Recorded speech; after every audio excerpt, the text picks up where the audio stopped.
عێراقیەکان تووڕەن لە بڕیارەکەی دۆناڵد ترامپ بۆ لێخۆشبوون لە 4 پاسەوانی کۆمپانیای بلاکوۆتەر.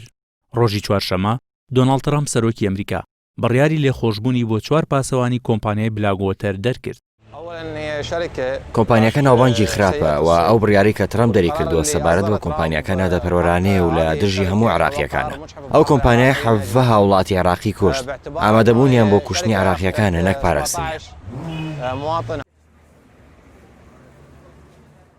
لە ساڵی 2007 لەم ناوچەیە کە مەیدانی نسوورە پاسەوانانی کۆمپانیا ئەمریکیەکە تەقەیان بەسەر هاوڵاتیاندا کردو لە ئەنجامدا زیاتر لە 14 هاوڵاتی کوژران و 20 کەسیش بریندار بوون.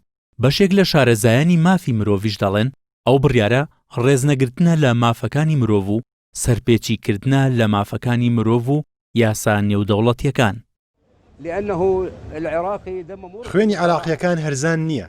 4 ئەمریکی ئازاد کراون سەرەڕای ئەوەی دڕندانەترین تاوانیان کردووە لە دژی عێراقیەکان. ئەمە بۆ ئێمە قبولکراو نییە.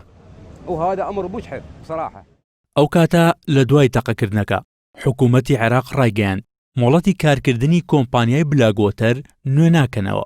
هەروەها وەزارەتی دەرەوەی ئەمریکاش ڕێکەوتنەکەی لە عێراق لەگەڵ کۆمپانیاکە نوێ نەکردەوە. لە ڕاستیدا بڕیارەکە هەڵەیە. ئێمە بەهۆی ئەو تاوانەوە گەنج و کەسی باشمان لەدەستدا. ئێستا لێخۆشبوون بۆ ئەنجامدەرانی ئەو ڕووداوە دەرچووە. ئەو کەسانەی گیانیان لەدەستدا ئەگەر منداڵی خۆشمان نەبن خۆ منداڵی کەسوکارمان بوون. تیمی کۆمپانیای بلاکوۆتەر لە ساڵی 2003 ڕێکەوتنیان کردبوو بۆ پاراستنی دیبلۆماتەکانی ئەمریکا لە عێراق. لەو ڕووداوەدا پاساوی ئەویان هێنایەوە گوێیان لە دەنگی تەقە بووە لە مەیدانی نسوور، ئەوانیش وەڵامیان داوەتەوە.